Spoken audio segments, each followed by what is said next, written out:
একটা সাবজেক্ট আরেকটা সাবজেক্টকে কোনো না কোনো যুগে কোনো না কোনো সময় টক্কর দেওয়ার ক্ষমতা রাখে। যেমন বিজ্ঞান, সারা বিশ্ব যদিও বিজ্ঞানের মারফতে চলছে, বিজ্ঞানের প্রভাব, এই বিজ্ঞানের আবিষ্কারক বিভিন্ন বিজ্ঞানী এক এক সময় যে কথাগুলো বলেছেন, আজকের দিনে এসে অনেক বিজ্ঞানের কথা মিথ্যা প্রমাণিত হচ্ছে। কারণ টেকনোলজি যত উন্নতির দিকে যাচ্ছে, নতুন নতুন জিনিস আবিষ্কার হচ্ছে, পুরাতনদের কথা মিথ্যা প্রমাণিত হচ্ছে কিংবা গবেষণায় কমতি মনে হচ্ছে। একটু ভেবে দেখেন, 1450 বছর ধরে একই কোরআন একই অবস্থায় আছে। একটু জোরে এখনো পর্যন্ত কেউ এসে কোরআন পড়ে বলেনি 2024 সালের সাথে, 23 সালের সাথে, 25 সালের সাথে, 22 সালের সাথে, 20 সালের সাথে এই আয়াত মিলতেছে না, এটা একটু বাদ দেওয়া দরকার। বলার কোন সুযোগ জোরে বলেন না, বলার কোন সুযোগ। সাউন্ড সিস্টেমে এখন আমি কথা বলছি, 2025-30 সালে এই সাউন্ড সিস্টেম আমাদের চলবেও না। সময়ের চাহিদায় অনেক কিছুই পরিবর্তন করতে, পৃথিবীর বুকে আল কোরআন স্বতন্ত্র একটি কিতাব, যে কিতাবের কোন পরিবর্তনের দরকার হয় নাই। চিৎকার দিয়ে বলেন সুবহানাল্লাহ। এবার আসেন যেটা সবচেয়ে মজার এবং ইন্টারেস্টিং বিষয়, ইংরেজি, অঙ্ক, বাংলা যে যা পড়ি আর কি, আমরা পড়াগুলো মুখস্থ করি না। এই কোরআন হচ্ছে 30 পারা।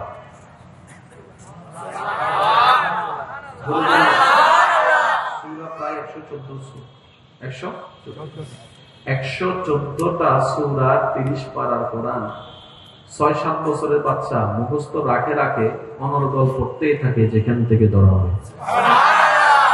এটা তার আমি বানাই বলছি না, আপনাদের সামনে তো অনেকে আছে, কথা বলেন না। আমি যদি ক্লাস 9 এর ছাত্রকে জিজ্ঞেস করি, ভাইয়া 7 এর একটা প্যারাগ্রাফ বলো তো, বলোই না তুমি, তো মনে রাখার কোনো দরকার। আর আমার মনে হয় তুমি কি মুখস্থ করো নাই? করেছি। মুখস্থটা গেল কই? মুখস্থ করেছি পরীক্ষায় লেখার জন্য, পরীক্ষাও শেষ, মুখস্থও শেষ। এবার আপনি যদি 70-80 বছরের একজন হাফেজে কোরআন কেউ যদি প্রশ্ন করেন, সূরা ইয়াসিনের 4th পৃষ্ঠা থেকে বলুন, 3-4-5 সেকেন্ড ওয়েট করে উনি পড়া শুরু করে দিবে। সুবহানাল্লাহ। একটু পরে যদি ওনাকে প্রশ্ন করেন আর রহমান থেকে পড়ুন, উনি পড়া শুরু করে দেবে। মুলুক থেকে বলুন, পড়া শুরু করে দিবে। সূরা ইউনূস থেকে পড়ুন, পড়া শুরু করে দেবে। সূরা মুহাম্মদ থেকে বলুন, পড়া শুরু। বলতে দেরি, উত্তর দিতে দেরি হবে না। এবার ওনাকে যদি জিজ্ঞেস করেন আপনি মুখস্থ করেছেন কখন, উনি বলবে যে আমি যখন বয়স 9 ছিল, 10 ছিল, তখন আমি কোরআনে হাফেজ হয়েছিলাম। এবার আসেন, আপনাদের এলাকায় এখানে খতমে তারাবি হয় না? খতমে তারাবি রমজানের আগে যারা হাফেজে কোরআনরা ওই খতমে তারাবি পড়ায়, ওনারা কখন থেকে কোরআন রিভাইজ করে? মাত্র 1 মাস অথবা 20-25 দিন আগে থেকে কোরআন নিয়ে স্টাডি করে। সারা বছর কিন্তু সহজে কোরআন পড়ে, মুখস্থ রাখার জন্য কোরআন পড়ে। আল্লাহর কি কুদরত দেখেন, ওই 1 সপ্তাহ 2 সপ্তাহ আগে থেকে কোরআন নিয়ে পড়া শুরু করলে আবার তাজা হয়ে যায়। আর একটু জোরে বলতে হবে সুবহানাল্লাহ। যে জিনিসটা বোঝার সেটা এখন বুঝতে পারবেন। এটা কি? এটা কি? এটা কি? এটা যে মোবাইল, আপনি বললেন কিভাবে? এই জিনিসটার সম্পর্কে আপনার এই ব্রেনের মেমোরি কার্ডে এটাকে যে নামে সেভ করা হয়েছে, ঠিক এই প্রশ্ন করাতে আপনি একই উত্তর দিয়েছেন। আপনাকে যদি জন্মের পর থেকে, বুঝ হওয়ার পর থেকে এটাকে দেখায় যদি বলতো এটা মোবাইল না, এটা ডিম, আজকে আপনি ডিমই বলতেন। জোরে বলেন না। যদি ডিম বলা হতো ডিমই বলতেন, অর্থাৎ এখানে যেটা সেভ সেটাই বলতেন। এবার সহজে বুঝতে পারবেন কিভাবে? অনেক সুস্থ মানুষ পাগল হয়ে যাওয়ার পরে আর ভালো মন্দ কিছু চিনে, কোন নাম নিশানা জানে কেন? তার এখানে যা ছিল মেমোরি ফরম্যাট হয়ে গিয়েছে। কিন্তু অলৌকিক বিষয়, অনেক পাগল দেখেছি হাফেজে কোরআন, বাদ চিনে না, পানি চিনে না, এটা চিনে না, সেটা চিনে না, কিন্তু কোরআনুল কারীম অনর্গল পড়তে পারে। এবার জগৎ ভাবনাই বিছানায় পড়ে গেল, কিরে তুই মোবাইল চিনস না, ঘড়ি চিনস না, টাইম চিনস না, সন্ধ্যা চিনস না, বিকাল চিনস না, আলো চিনস না, অন্ধকার চিনস না, গরম চিনস না, শীত চিনস না, কিচ্ছু চিনস না, তুই কোরআন অনর্গল পড়তে পারস কিভাবে? তোর এটাতে স্ক্রু ডিল হয়ে গিয়েছে। হাফেজে কোরআন বলে আমি কোরআনকে এখানে সেভ করি নাই, আমি এমন এক জায়গায় সেভ করেছি যেটা কখনো পাগল হয় না, আর সেটা হচ্ছে অন্তর, সেটা হচ্ছে দিল। সুবহানাল্লাহ। অন্তর ব্রেইনে সেভ, কোরআন ব্রেইনে সেভ হয় না, কোরআন সেভ হয় সুবহানাল্লাহ। আরেকটু জোরে সুবহানাল্লাহ। আমি বলে যাব, আপনারা শুধু বলবেন মোবাইল ব্রেইনে, মোবাইল ঘড়ি চশমা, আরো জোরে টুপি, ইংরেজি, অঙ্ক, বাংলা, ফার্সি, উর্দু, কোরআন, কোরআন, কোরআন, কোরআন, কোরআন, কোরআন। এবার সেই কোরআন নাযিল করছে কে? কাদের নবীর উপরে? আমাদের নবীর উপরে। কাদের নবীর উপরে? আল্লাহ তাআলা আমাদের নবীর উপরে শ্রেষ্ঠ কিতাব নাযিল করার জন্য যেই জায়গা বাছাই করেছেন সেটা ব্রেন ছিল না, সেটাও ছিল অন্তর। সুবহানাল্লাহ। আল্লাহ তাআলা কোরআনটাকে আমাদের নবীর ব্রেনে নাযিল করেন না, সিরাতে নাযিল করেছেন। সুবহানাল্লাহ। একটু জোরে কোরআনের জায়গা কোথায়? জোরে বলেন অন্তরে। কোরআনের জায়গা কোথায়? বলেন আল্লাহর জায়গা কোথায়? নবীর জায়গা কোথায়? কোরআনের জায়গা কোথায়? হাদিসের জায়গা কোথায়? এবার বলেন ঈমানের জায়গা কোথায়? মুসলমানদের সবচেয়ে দামি জিনিসের নাম কি? ঈমান। মুসলমানদের সবচেয়ে দামি জিনিসের নাম কি? ঈমানের বাড়িও অন্তরে। এবার কেন এই কথাটা বললাম এখনই আপনারা বুঝতে পারবেন। সৃষ্টির শ্রেষ্ঠ কি? গরু, ছাগল না মানুষ? কোন মানুষ? যে রাস্তায় মারামারি করে, যে চার দোকানে বসে চার চমুকে টান দিয়ে দেয়, মানুষের নামে বদনাম করে, ওই মানুষটাই শ্রেষ্ঠ যে মানুষের নামে বদনাম করে করে সংসারে ঝামেলা লাগাই দেয়। ওই মানুষটা শ্রেষ্ঠ যে বউয়ের নামে জামাইরা বলে, জামাইয়ের নামে বউরে বলে। তাহলে ওই মানুষটা শ্রেষ্ঠ যে মাঝখানে একটা কথা বলে ভাই ভাইয়ের মতো ঝগড়া লাগে। তাহলে ওই মানুষটা শ্রেষ্ঠ যে দুর্নীতি করে। ওই মানুষটা শ্রেষ্ঠ যে মা বাবার সাথে বেয়াদবি করে। যেগুলা করে এগুলো কি গরু? এগুলো তো আপনি মানুষ বলছেন। শুনেন, যদি আল্লাহ এমন কোন চশমা আমাদেরকে দিতেন যেখানে মানুষ চেনা যেত, এরকম কোন চশমা, ওই চশমা লাগালে হয়তো আমরা দেখতে পাইতাম সবগুলা পোশাক পরা গরু ছাগলে হাঁটতেছে। কথা বলেন না? কারণ মানুষ সবার জন্য আকৃতির দরকার হয় না। চোখ থাকলেও মানুষ, না থাকলেও মানুষ। মানুষ হওয়ার জন্য যে জিনিসটা দরকার এটার নাম একটা পরিষ্কার অন্তর। আজকে সমাজে অশান্তি গরুর কারণে নাকি মানুষের কারণে? জোরে বলেন না। মানুষের কি নষ্ট হয়েছে? চোখ, চোখ, কান, না কি? জোরে বলতে হবে কি? পারিবারিক অশান্তির মূলে নষ্ট হয়েছে অন্তর। ভাই ভাইয়ের মধ্যে অশান্তি, নষ্ট হয়েছে অন্তর। তাহলে এই অন্তরটাকে যদি আমরা ওই কোরআন এবং ঈমানের নূর দিয়ে, হাদিসের নূর দিয়ে, নবীর প্রেম নিয়ে, আল্লাহর প্রেম নিয়ে যদি সাজাই ফেলতে পারি, আমাদের মনটা মানুষ হয়ে যাবে।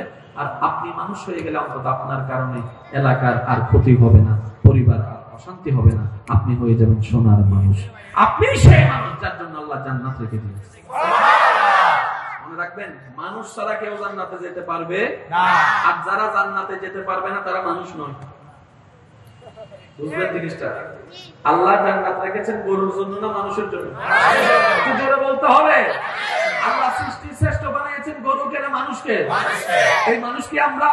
না, ওই মানুষ হচ্ছে সিদ্দিকে আকবর, ওই মানুষ হচ্ছে ফারুকে আজম, ওই মানুষ হচ্ছে উসমান গনি, মাওলা আলী, ওই মানুষ হচ্ছে হাসান ও হুসাইন, ওই মানুষ হচ্ছে আউলিয়া কেরাম।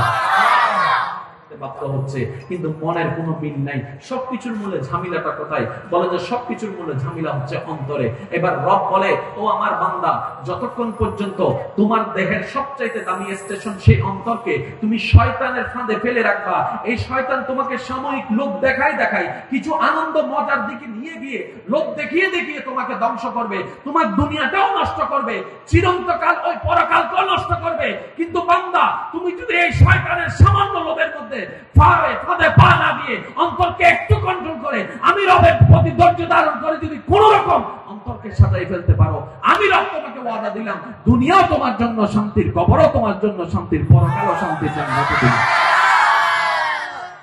আল্লাহ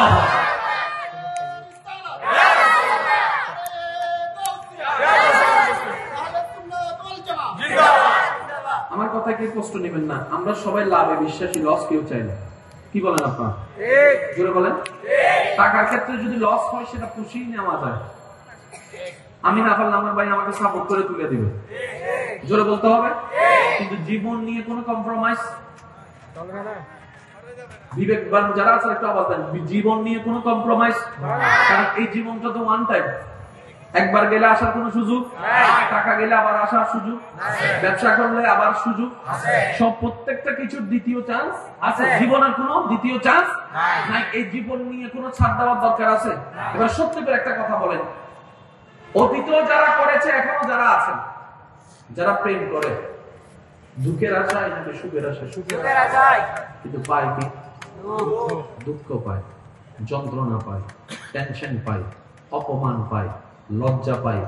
অনেকে তো এমন আছে এই প্রেমে সেকাকে বেকা হয়ে নেশার মধ্যে গিয়ে নিজের লাইফটাও শেষ করে দিচ্ছে।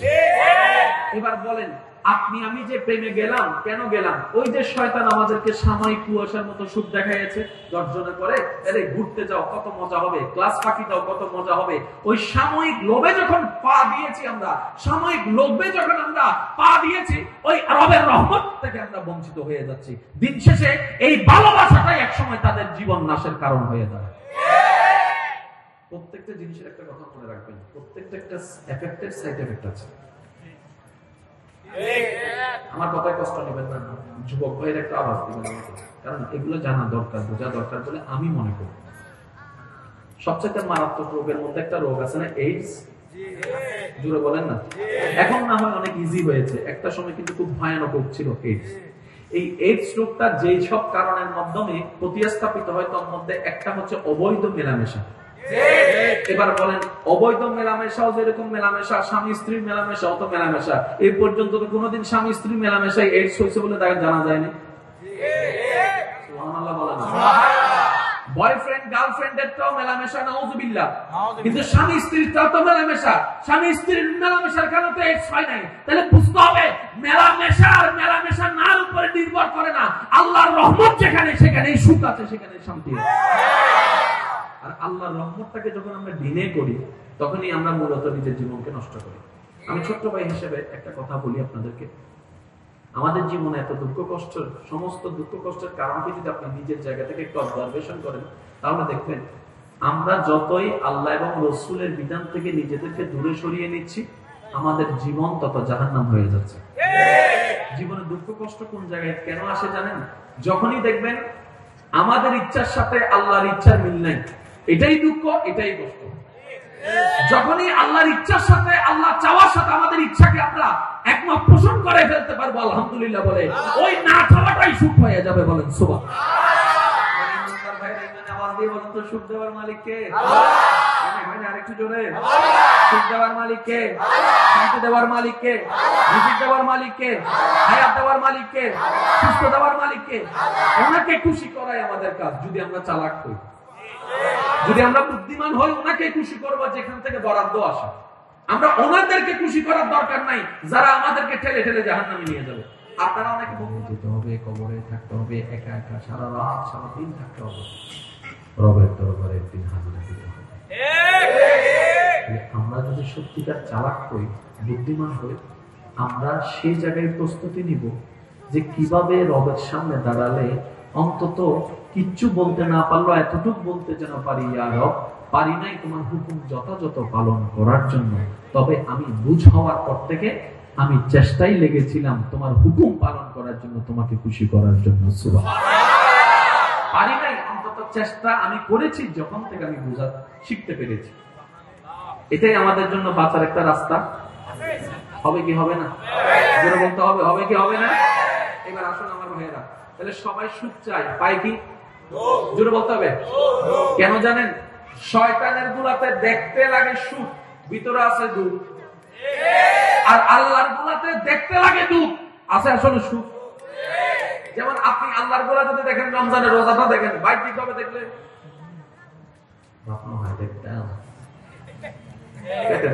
কষ্ট, কিন্তু ভিতরে আছে আপনার জন্য জান্নাতুল ফেরদাউস। আরেকটু জোরে দুপুরবেলা বুকটা ফেটে যাচ্ছে তৃষ্ণায়, রোজা রাখলে তো পানির কষ্ট, ওদিকে আপনাকে হাউজে কৌসারের পানি আপনাকে ডাকছে। বাহ্যিক দিক থেকে আল্লাহর বিষয়গুলোতে দেখবেন সুখ নাই, শান্তি নাই, মজা নাই, আনন্দ নাই, এনজয় নাই, কিন্তু আপনি যদি শয়তানের গালে লাঠি মেরে কোন রকম এই কাজগুলো করতে পারেন এবং এটাতে অটল থাকতে পারেন, এতটুকু মনে রাখবেন পরকালে তো পাবেন পাবেন বেগাইরে হিসাব, দুনিয়া তো আল্লাহ পাক আপনাকে বঞ্চিত করবেন এমন নিয়ামত। এবার আসেন আমরা যারা 2023 সালে আসি, আমাদেরকে কেউ মনে রাখবে মরার পরে? আপনি কয়জনেরা মনে রাখছেন আপনার আত্মীয়জন? দাদা নামি কেন মনে করছে? আপনি নিজেকে প্রশ্ন করে দেখেন, এখনো পর্যন্ত আল্লাহর প্রেমিক যারা হয়েছেন, আল্লাহর পথে যারা নিজের জীবন উৎসর্গ করেছেন, আল্লাহ ওয়ালা হয়েছেন, সবার নাম তো মনে আছেই আছে। শ্রদ্ধার সাথে মানুষ মনে করে, আগে নাম বলার আগে হযরত বলে, শেষে রহমতুল্লাহ আলাইহি বলে। আপনি একটু ভেবে দেখেন বিষয়টা। নারী জাগতির উজ্জ্বল নক্ষত্র হযরত রাবিয়া বসরি। রাবিয়া বসরির নামটা আসলেই আমাদের মুসলিম নরনারীর অন্তরে একটা শ্রদ্ধা চলে আসে। ওই নারী জাতি আসলে তো মানুষের মনের মধ্যে লোভে না কাজ করার কথা, প্রেম করার একটা সব জায়গার কাজ করার কথা, বরং উনার জীবনীটা এমন জীবনী হয়েছে মানুষের অন্তরে যখনই নামটা আসে শ্রদ্ধায় অন্তর ঝুঁকে পড়ে। কেন হলো? উনি রবের দিকে ঝুঁকে গেলেন, সৃষ্টি জগৎ ওনার দিকে ঝুঁকে গেলেন। সত্যিকার যদি কিছু পেতে চান, আজকে একটা কথা বলি, অদম অযোগ্য যেমনে পারেন নিজেকে অন্তরটাকে কন্ট্রোল করে যতটুকু সম্ভব রবের দিকে ঝুঁকে যান, নবীর প্রেম নিয়ে রবের দিকে ঝুঁকে যান। আপনি রবের কাছে যাবেন, রবের রহমতের কাছে যাবেন, সৃষ্টি জগৎ আপনার কাছে আসবে। টোটাল বিষয়টা আমি আপনাদেরকে যদি বিরক্ত না হন আমি একটু বোঝানোর চেষ্টা করি আসলে কেন কোন জায়গায় প্রবলেমটা হচ্ছে। আমি সবার একটু মনোযোগ আকর্ষণ করবো। এই পর্যন্ত যারা দুনিয়া চেয়েছে কেউ পেয়েছে? আপনাদের জানার মতো বলেন পেয়েছে? ফেরাউনের মতো বাচ্চা পাই নাই, নমরুদের মতো বাচ্চা পাই নাই, তার কবরে যায় দেখেন কিছু নেই। আমি কি বুঝাতে পারছি? এবার আসেন, দুনিয়া মানে কি? এই যে সাজ সজ্জা, টাকা পয়সা, ক্ষমতা, এভরিথিং, এগুলো কি মরার পরে কিচ্ছু? এটা হচ্ছে আপনি, এটার ছায়াটা হচ্ছে দুনিয়া, ওইদিকে হচ্ছে আল্লাহর রহমত। ছায়া তত দূরে যেতে থাকবে। 40-50 বছর অতিবাহিত হওয়ার পরও দুনিয়া ধরতে পারেনি, কারণ এটাই দুনিয়ার রুলস। দুনিয়া বলে যে আমাকে চায় আমি তাকে ধরা দিই না, তো দুনিয়া তুমি কাকে ধরা দাও? বলে যে আমাকে সৃষ্টি করেছে ওই রবকে খুশি করার জন্য যে এগোতে থাকে, আমাকে তার বুঝতে হয় না, আমি দুনিয়া তার পিছনে দৌড়াতে থাকি। আপনি শুধু এতটুকু করেন, মুখটাকে ঘুরাই রবের দিকে যাওয়া শুরু করেন, দেখবেন যে অটোমেটিক দুনিয়া ছায়া হয়ে আপনার পিছনে দৌড়াতে থাকে। দেখেন সিদ্দিক আকবর দুনিয়া খুঁজে নেই, আল্লাহকে খুঁজেছে, কিন্তু আল্লাহ পাক ওনাকে দুনিয়া থেকে বঞ্চিত করেনি। আরেকটু জোরে, দুনিয়ার সবচেয়ে দামি জিনিসের নাম কি? টাকা নাকি সম্মান? আপনারা যেটা বলবেন আমি সেটা বলবো, টাকা না সম্মান? দুনিয়ার সবচেয়ে দামি জিনিস কি? বাড়ি না সম্মান?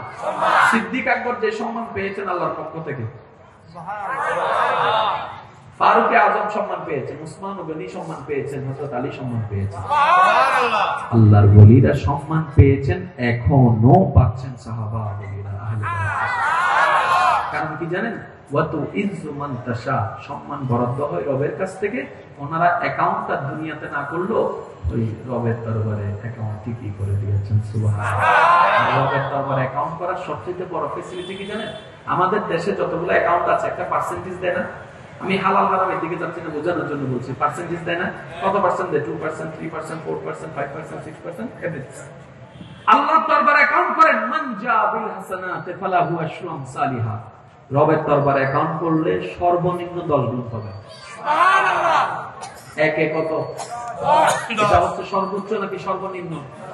আর সর্বোচ্চ 7,000 হতে পারে, 7 লাখও হতে পারে, 7 কোটিও হতে পারে, 7 বিলিয়নও হতে পারে, বেগাইরে হিসাব এমনও হতে পারে। সুবহানাল্লাহ। অ্যাকাউন্টটা কার কাছে? আল্লাহর। জোরে বলেন, অ্যাকাউন্টটা কার কাছে?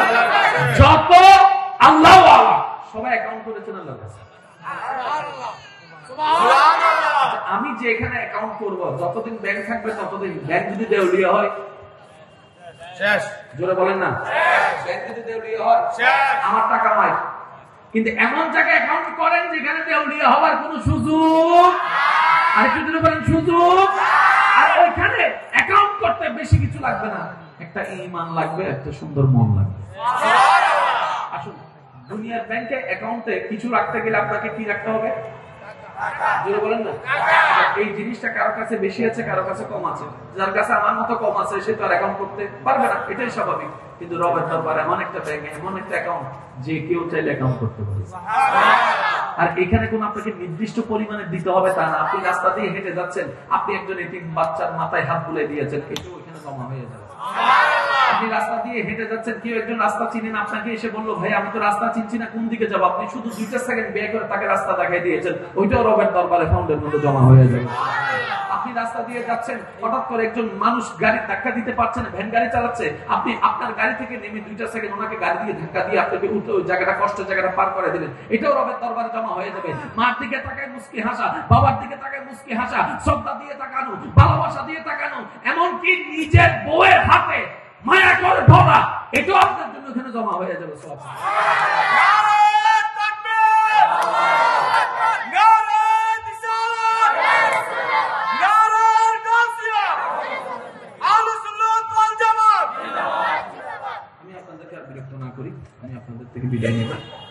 একটা কথা আমি বলে আপনার, আসলে আমি প্রথমেই বলেছি, হয়তো অনেকে ছিলেন না, আমি কথাটা আবার বলি, আমি এখানে এসেছি শুধু মহাব্বতের কারণে। আর একটু আস্তে করে বলো,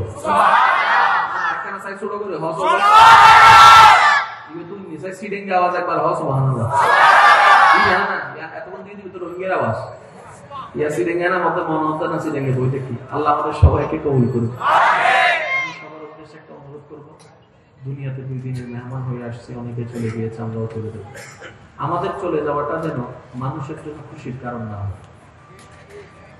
আপনার মৃত্যুর সংবাদটা যেন কারোর জন্য আনন্দের সংবাদ না হয়। সেজন্য এতটুকু বলে, আজকে একটা ভালো মানুষ হারিয়েছে, আর ভালো মানুষ হওয়ার জন্য আপনাকে অনেক টাকা ব্যয় করতে হবে না, সুন্দর একটা চরিত্র গিফট করতে পারলে, ব্যবহার গিফট করতে পারলে, আল্লাহ পাক আমাদের সবাইকে নবীজির দেখানো পথের চরিত্র অনুসরণ গ্রহণ করার তৌফিক দান করুন। আমিন। দুনিয়া উল্টাই যাক, নামাজ ছেড়েন না, নামাজ ছেড়েন, নামাজ ছেড়েন। ব্যস্ততা ছিল, আছে, থাকবে, নামাজকে ছেড়ে দেবে, কারণ নামাজ ছেড়ে দেওয়া মানে ওই রহমতটাকে ছেড়ে দেওয়া, আর রহমত ছাড়া কখনো কোনো কিছু হবে না। এটা যতই আপনি ঝগড়া করেন, নামাজের সবচেয়ে মজার বিষয় কি জানেন? রবের দরবারে সিজদায় যাও।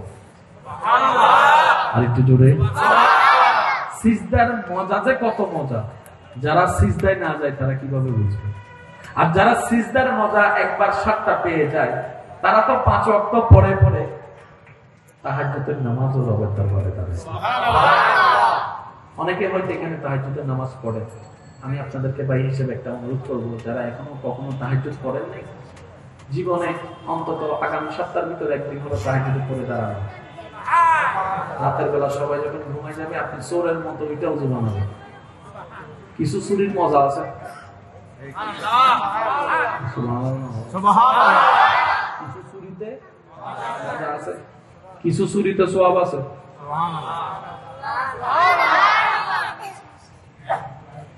চুরি করে দিয়ে দিলেন, কেউ দেখে নাই, চুরিতে সওয়াব আছে। সবাই ঘুমাচ্ছে, চোর আসে কখন? রাতে। আপনি উঠছেন কখন? রাতে। একজনের দুনিয়া খুঁজতে নামছে, আর আপনি দাঁড়ায় গিয়েছেন আল্লাহ রহমত খুঁজতে। একজন চুরি করতে আসছে দুনিয়া সাজাতে, আপনি পরকাল সাজাতে। আরেকটু জোরে। সবচেয়ে মজার বিষয় কি, এই ঘরে একজন দুনিয়া তালাশের জন্য রাত জেগে চুরি করছে, এই ঘরে আপনি আল্লাহকে পাওয়ার জন্য তাহাজ্জুদে দাঁড়ায় গেছেন। এটা আপনাকে আল্লাহ পাক বলেন যে পড়তেই হবে না, আল্লাহ পাক বলে যে বান্দা তুই মন চাইলে তুই করিস, কিন্তু এতটুকু মনে রাখিস, যদি আমার জন্য তুই 1 সেকেন্ড ব্যয় করিস, আমি সেটার মধ্যে এটার বিনিময়ে আমি তোকে 10 গুণ বাড়াই দেব।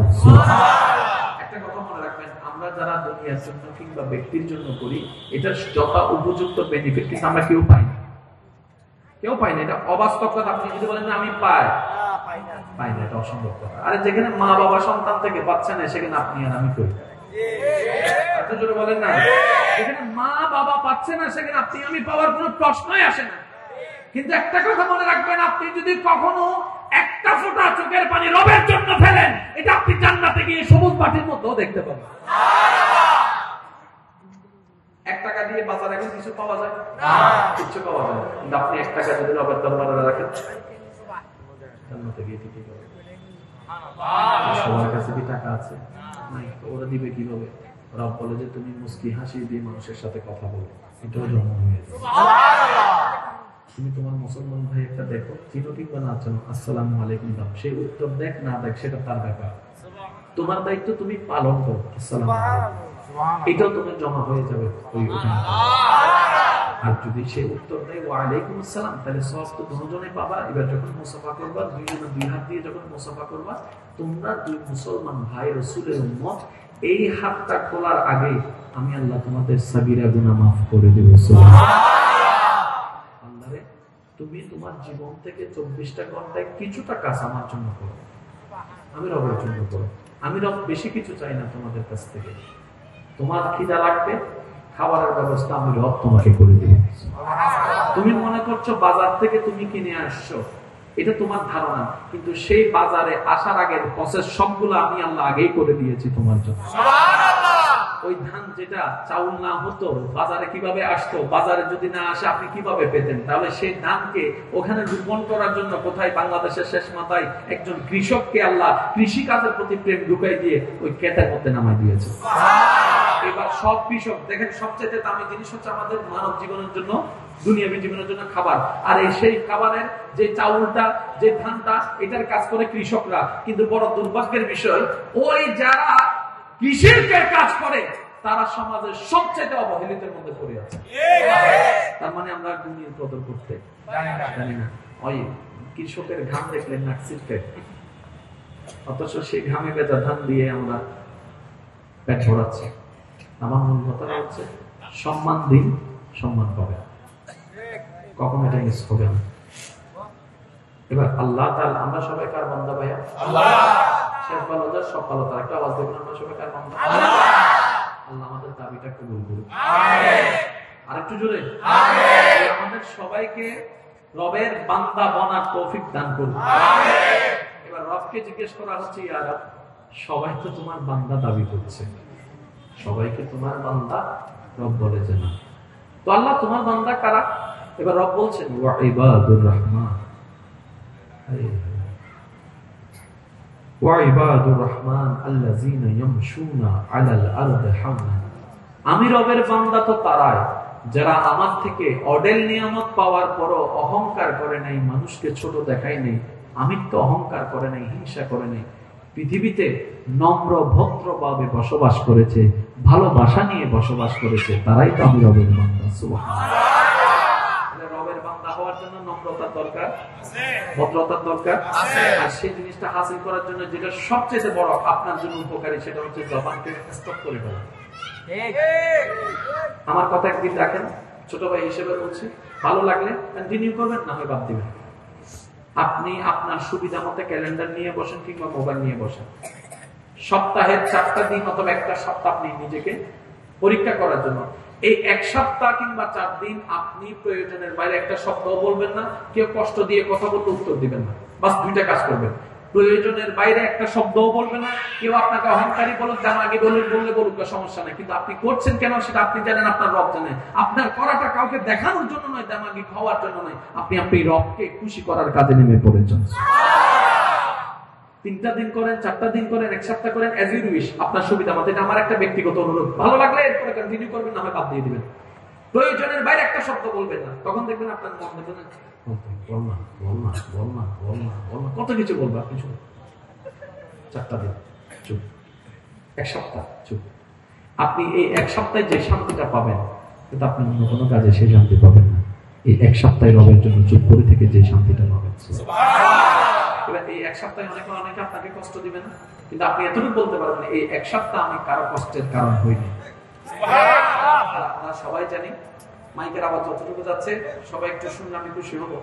হাসরের ময়দানে ওলামায়ে কেরাম আছেন, ওনাদের দোয়া নিয়ে বলি, হাসরের ময়দানে আমরা আল্লাহর বিচারের কাঠগড়ায় বেশিরভাগ মানুষ যেই কারণে আটকায় যাব, এটার নাম হলো জিহ্বা। যে কারণে আমরা বেশিরভাগ মানুষ আটকায় যাব হাসরের ময়দানে, এটার নাম জিহ্বা। এই জিহ্বায় যদিও নরম, আম বেশি গরম, বেশিরভাগ মানুষ আটকায় যাবে জিহ্বা। কারণ আপনি দেখবেন তলোয়ারের আঘাত আপনার শরীরকে ক্ষত করে, কিন্তু জিহ্বার আঘাত মানুষের অন্তর ভেঙে চুরমাচুর করে ফেলে। ওই তলোয়ারের আঘাত, ছুরির আঘাত একটা সময় গিয়ে হালকা চিহ্ন থাকলেও শুকিয়ে যায়, কিন্তু 20 বছর আগে দেওয়া সেই মনের আঘাত এখনো পর্যন্ত মানুষের মনে থেকে যায়। আর রব বলে, আমি তোমাকে জিহ্বা দিয়েছি আমার জিকির করার জন্য, জিহ্বা দিয়েছি দরুদ পড়ার জন্য, জিহ্বা দিয়েছি মানুষকে অন্তর খুশি করার মতো কথা বলার জন্য। আমার বান্দার অন্তরকে আঘাত দেওয়ার ক্ষমতা আমি আল্লাহ কাউকে দিই নাই, বলেন সুবহানাল্লাহ। সেজন্য যত কথা তত জামিলা, যত সুখ তত সুখ।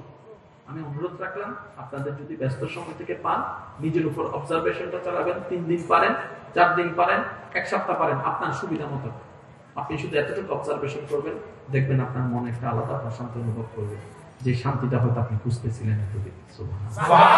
আল্লাহ পাক আমাদের সবাইকে বান্দার মতো বান্দা বানার তৌফিক দান করুন। আমিন। দুনিয়া থেকে যাওয়ার আগে আল্লাহ তাআলা আমাদের সবাইকে এমন জীবন দান করুন যে জীবনটা রব দেখতে চেয়েছে। আল্লাহর কাছে শুধু একটাই ফরিয়াদ করবেন, আল্লাহ তুমি আমাকে এমন ভাবে বানাও যেমন ভাবে দেখলে হাসরের ময়দানে তোমার নবী আমাকে দেখে খুশি হয়ে যাবে। আল্লাহ আমাকে ওরকমই করুন। দোয়াতে আসলে বেশি কিছু চাইতে হয় না, কথাই আসলে কথা টানছে। অনেকেই আছে ওই দোয়া করতে বসলে দোয়া খুঁজে পাই না, আল্লাহর কাছে দোয়া করতে বসলে দোয়া খুঁজে পাই না। আমি বলি বেশি দোয়ার তো দরকার নেই, দিল থেকে একটু বলেন না রবকে, ইয়া রব তোমাকে খুশি করে যেন কবরে যেতে পারি, সেই তৌফিক দান করুন। আমিন। একটা দোয়ার ভিতরে সব চলে আসছে। আল্লাহ আমি দোয়া করতেও জানি না, দোয়ার ঢংও জানি না, রঙও জানি না, কিভাবে বলবে তুমি খুশি হবে আল্লাহ সেটাও জানি না। আল্লাহ শুধু একটা কথা মন থেকে বলি, আল্লাহ তোমাকে খুশি করে যেন কবরে যেতে পারি, তোমার নবী যেন হাসরের ময়দানে আমি উম্মতকে দেখে খুশি হয়ে যায়, আল্লাহ আমাকে এমন একটা জীবন দান করো। এই একটা দোয়ার ভিতরে সব দোয়া চলে আসছে। আল্লাহ পাক আমাদের সবাইকে বিচার আমল করার তৌফিক দান করুন। আপনারা সবাই থাকবেন এবং এই মাদ্রাসার প্রতি খেয়াল রাখবেন, সাহায্য সহযোগিতা মহব্বত। আল্লাহর ওয়াস্তে কখনো ওই এলাকার মানুষ আপনাকে বাবা দিবে, দানবীর বলবে, এটার জন্য দিবেন। কারণ দিবেন লস এর পাল্লায় করবেন, এখানেও কিছু পাইতেন না, ওখানেও কিছু পাইতেন না, অল্প দেন, সেটা দিবেন গোপনে। এবার আপনারা বলবেন হুজুর আমার তো নাই, দিব কি? আমি বললাম আল্লাহর কাছে এটা না, একটু আগে তো বললাম এটা আল্লাহর কাছে মুখ্য বিষয় না। আপনি এসে খবর নিয়েছেন সবাই ভালো আছো, এটাও একটা দয়া।